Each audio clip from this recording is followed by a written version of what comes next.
Welcome back to the neighborhood, boys and girls. Our next guests are the Swartz team from ReMax. John and Lindsey Swartz, welcome to the neighborhood. Thanks for having Thank you so much for having us. You reach across there. Welcome to the hood.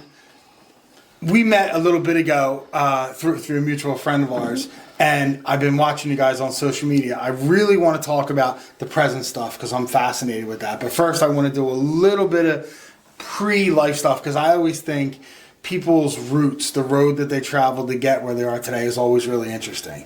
So what were like some of the jobs you had growing up, some of the things you did in life to make you prepared for the real estate industry? Well, I mostly worked in retail. Okay. I worked for a couple retail clothing places, and then the job I had when I was in college, I worked at the Coach store. Okay. And I did a lot of like manager stuff leading up to that. And then I went to go work at the Courier Post. Okay. And I was the ReMax advertising rep. And really? That's my start in real estate, I guess you could say. Nice. And what about you, John? I've lived like 7 lives. So I grew up I delivered newspapers. I just did a lot of kind of stuff on my own when I was younger, and my parents had a small supermarket in Philadelphia, Fishtown. And I grew up in that and just being self-employed basically my whole life. So I went from there, and I was really into martial arts. I got my black belt. I bought my own karate school. Did that. Okay, I didn't know that. Yeah. And then I always liked real estate because I was always into sales. And when I had the karate school, I had a partner, but I did most of the enrollments and the signing people up and stuff. I was always into systematic sales approaches, things like that. I always liked that. So I decided I wanted to move out of the city, get in the suburbs. I did real estate in New Jersey at the time. This was like 2002. I was watching these houses fly off the shelves. And I'm like, doing math and stuff. I'm like, I can go do that. So I moved over to Jersey, got my real estate license, started, picked up pretty quick.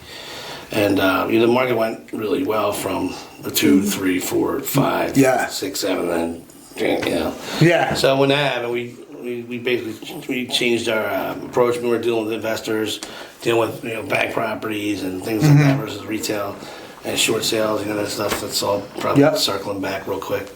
Yeah. So I want to talk about Fishtown real quick because I love that area. And Fishtown now is not what Fishtown was.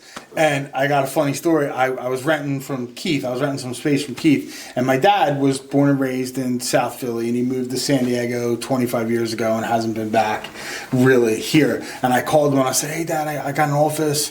I'm over in Fishtown. And he's like, what are you doing? $30,000 mortgages? Why would you want to be in Fishtown? I'm like, Dad, you have no idea. Fishtown is like Forbes magazine, top 500 neighborhood. All these people come from New York. So what have you seen with the changes like in your neighborhood where you were born? What's that like now? I was born in Bucks County originally. My parents had the store down there, but I went and moved there. When I was 18, I moved down and bought a house. Okay. I lived there on Memphis Street. And I mean, it's amazing. It's absolutely amazing. They were talking about this back in the 80s. Like, Trump owned the Domino Sugar Factory that they sold, eventually became the Sugar House. Sugar House. Yeah. But it sat there vacant. They're talking about casinos. And everybody's like, well, casinos, casinos in Atlantic City, how's that worked out? It's time for, I thought it was going to be, fancy neighborhoods. But if you did the math, Society Hill's got expensive, and it just kind of went to Northern Liberties and then over there. But actually, Fishtown's nicer than all of that, I think, now. It's amazing. And it keeps me up at night, because I could whatever I wanted down there, right? For $20,000, $30,000 back then. And that's what out $500 now. That's what my dad said. My dad said when I was born, or right before I was born, they had a choice. They could move to Jersey or they could move in Philly. And apparently Fishtown had a thing where you could buy a house for $5,000 if you signed a promissory note that you would fix the places up. They were like given places. Yeah, that was back in like the early 90s. That was even earlier than that. My dad was like 72 when we were there. But still, it's a crazy change. For my house I bought originally, the first house I had was $16,000, and I had a high rate because the rates were high then. Sure. My payment was $1.65 a month. Right. Yeah. I wish. And what do you think that place is worth now? Let's $475. $475. Yeah. $475 is a gutted shell kind of thing. No, it was a small house. It was a 2-bedroom, okay. 1 bath. And I think somebody who bought it, I mean, I check it, you know. Like, Yeah, sure. Beat myself up. How close was that? Because I am not a city dude. I know very few things over there. I know the Interstate Draft House. How close was your place to that? How close was Memphis to?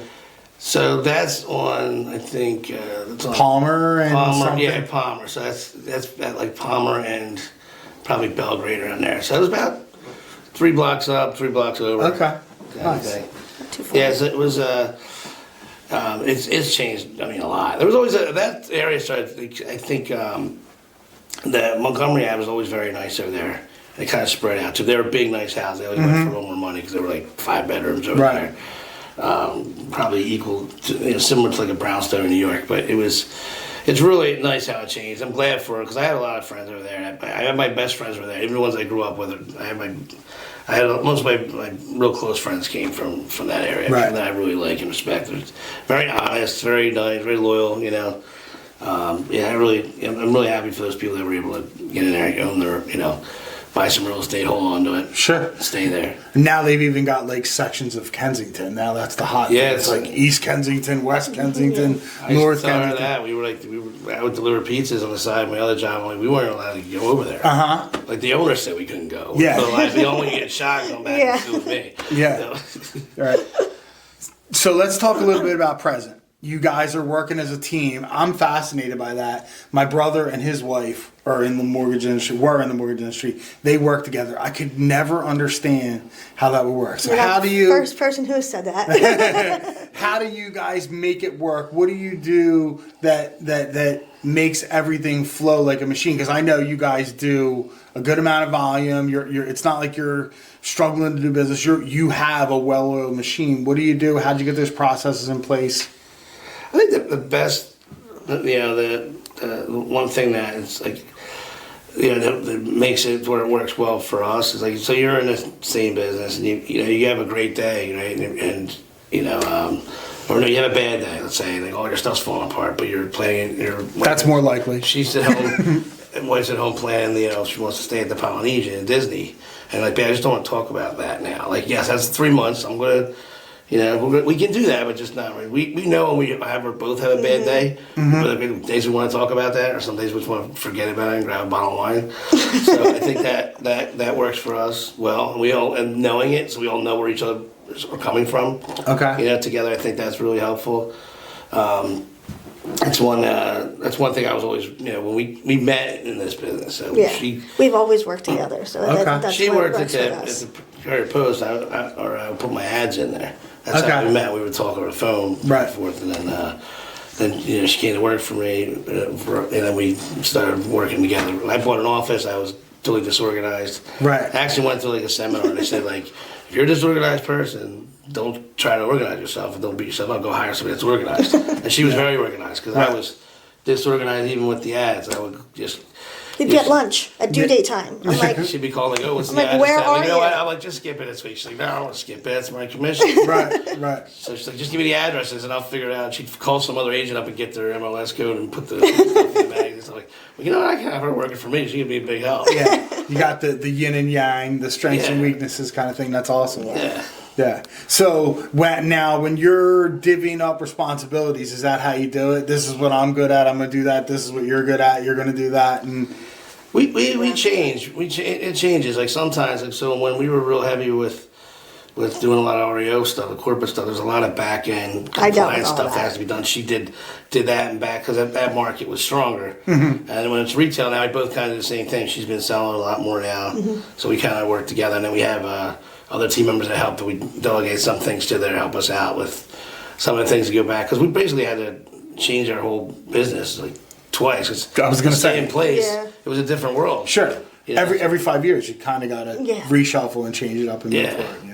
Since we've all done all aspects, we kind of can move pretty quickly, and of course we don't see eye to eye all the time. We gotta try for this stuff, but no, we do not. So the old happy wife, happy life saying kind of goes different business. That's how I see it. Yeah. So you're the decision maker. Is that what I'm hearing here now? Not in everything. She she lets me make them, but they're not. I'm not really making them. Right. She lets you think you're in She'll charge. convince me what the right to Right. Like, I just weigh it upon like what's Right. how big a deal is this? Right. What's Right. really- You got to weigh your options there. How much you want to argue? That's another thing too. So I have another perspective from someone who doesn't, who sees it different from me, but is also in this. So it's not like huge. Yeah. Sometimes I just have it in my head to do this. Sure. She might give me a different perspective on it from another person's point of view that maybe I didn't consider. Yeah. So that's helpful too. Back to working together. Yeah, and I think I know that we have a lot of similarities, and I'm like very type A, and I'm very focused and very driven, and I'll see something one way, and I'll see something one way, and I'll see something one way, and my wife or another partner, business partner, something like that, will say a sentence to me, and I'll be like, yeah, I never would think of that. How did you see that for going through? I never would even, and it's like, oh, cool. That's a really calming thing to look at it because I'm racking my brain. Why can't I look at this and it goes through? I have someone else that can take it back off it didn't work. But Yeah. it always does. It just goes the other way. I gotta eat crow. Right. For sure. That's definitely one of the, oh, well, you're right. But then I do a little bit with my wife. Like, I won't go back and say, I told you so. I'm like, you remember when we were talking about that thing? Well, guess what happened? I found out. But that normally gets me in trouble too. So Yeah, I've done it when I really thought, but then it's like, it was never right. It never worked out in my favor. Never. It's better to lose the argument and just let it be. I don't want to get grounded for sure. So what are some of the things that you're doing now that you think separates you from the competition? Is it like a social media thing? Is it a shaking hands and kisses baby thing? How do you guys really set yourself apart? Oh, we're trying to do a lot more on socializing and changing. That's like that whole world changed. So it was a big adjustment for us trying to get used to that. So we're spending. My daughter now, she's getting ready to graduate college. She's very good with this stuff. I was on my own, and it was time consuming. It's hard, but now she's actually helping us out and doing editing for us and posting stuff for us on all platforms. So that's one thing we're trying to do, just really connect, try to give info to anybody out there, realtors or potential clients. Sure. About just how things work and how things are different. And I think one thing that keeps us, that differentiates us from some other people have been doing it in the market the same way forever. It's like, oh, where's the comps? Right. Where are the comps? And they put the house up in the market and then they tell people their house won't appraise, and they don't take into account. There's a lot of people coming down here that don't care. Yeah. Appraise. They have money. They're coming from up north and from areas that have where these houses are dirt cheap to them. They think. Sure. And we're the market's been going up. Even now, the prices are still sliding up. I'm seeing it, even though it's slower. But the prices are still holding and sliding up. Because people got a lot of equity. I don't see that changing anytime soon. So, what did the comps tell you? Go back, 3 months? Well, it's a different world. And they say, well, how do we get from 2022 to where we are now? Right? If you went back on January 2022 and went back 3 months, what was that house going to sell for 6 months from then? Almost double. Right. So you have to know where the market's going. You look at the market demand. When these houses are selling in 10 minutes. I got $550 for this one. This one's nicer.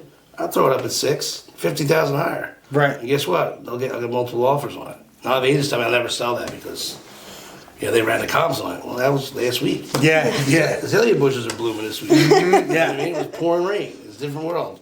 Do you find yourself doing mostly listings now? You're more listings than buyer agent as it comes down through it? I try to focus on that. We're starting to work more buyers agents now because it is starting to get a little more normal. Okay. I always tell people when they got 35 offers on the house, and I put an offer now. I want a 36. Right. I don't like those odds, but I can drive down to Atlantic City in a half hour.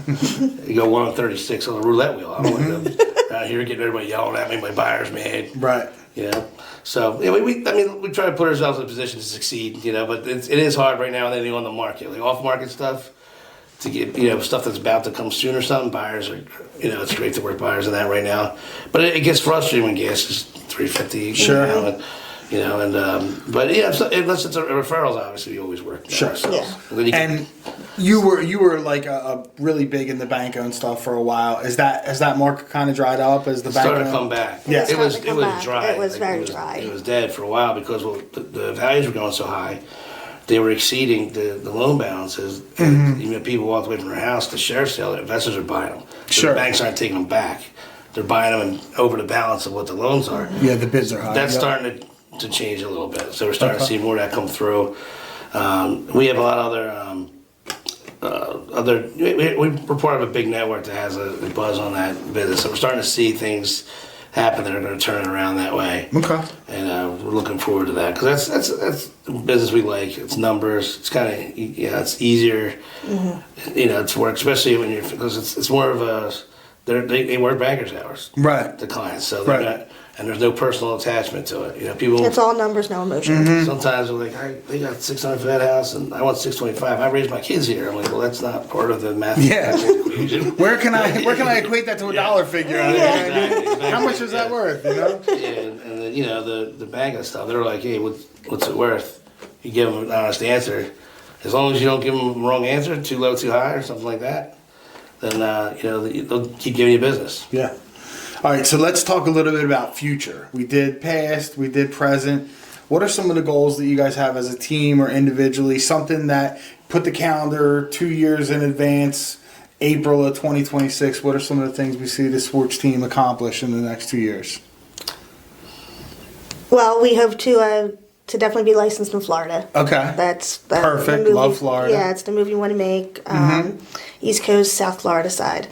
Good bringing our family. My daughter's graduated. Yeah. Okay. So that'll help, and maybe a bigger role in real estate or finance or title, whatever, something like that. She likes Sure. it. You said 26. That's what.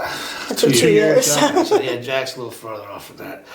I have a 12-year-old. Well, but he likes it. he'll be graduating 8th grade, Yeah. so if he's fine with switching to a different high school, then we're good to go. Yeah, real future down the road is maybe he gets into it too. We have the same name. He's John the Third. Okay. So like someday I just step away and give him my cell phone number, get a new one. Right. Hey, it's South John. Florida, be out on the boat. Man, you Nice. don't age now.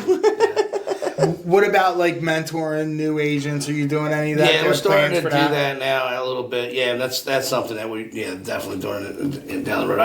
I enjoy doing that. Okay. I enjoy spending time with the agents, teaching them how to do things that they can take. My 23 years of experience and cut out 90% of the learning curve I had to go through because I didn't have right in the beginning. I had other mentors in my office I worked with, but I basically taught myself. Okay. Awesome. And I learned from him. You learned from him, right? All right. All right, now we're going to finish up with our personal question. But I'm going to do it individually, right? So you can each have a half an hour to interview any person that's ever lived, whether they're famous, whether they're not famous, whether they're alive, they're dead, anyone who's ever lived. You can sit down and interview them for a half an hour. I want to know who the person would be and what would be the first question you would ask of them. I'm going to go with John first because I know you need a little second to think. So we'll go John first. Anybody, live or dead, famous, not famous, musician, actor, historical figure, anyone you want. George Washington. Okay. George Washington. What would be the first question that you think you would ask him? What would be the one thing you'd want to know? Why Christmas? Why Christmas? Yeah. I love it. Yeah. Yeah. I love I it. just love that story. It was great. He got up early in the morning, crossed the river. I grew up in Bucks, so Washington's Crossing wasn't Right. far from us, and I just thought the history of that, how much. The birth of the country, like that was I want to say something else, but just the strength and confidence he had. the balls. to You make- can say balls. That's all right. You can say balls. It's okay. Yeah. Yeah, To the get up balls with to all the wake people, up. the picture him just standing up in that boat. Yeah. I used to go fishing up there as a kid, so I was always fascinated by that. That's awesome. That's awesome. And what about you? I'd actually have to say probably Jacqueline Kennedy. Okay. Jacqueline Onassis Kennedy. Okay. I always wondered what it would be, what her opinion was of actually being married into the Kennedy family. Okay. What it was like being married to JFK. That's awesome. That's awesome. Cool. Thank you Thank so you. much for coming by. Thank you. Thanks It for was a having pleasure, us. for Thank sure. you for having us. We'll be back with the next guest on Mr. Mortgage's Neighborhood.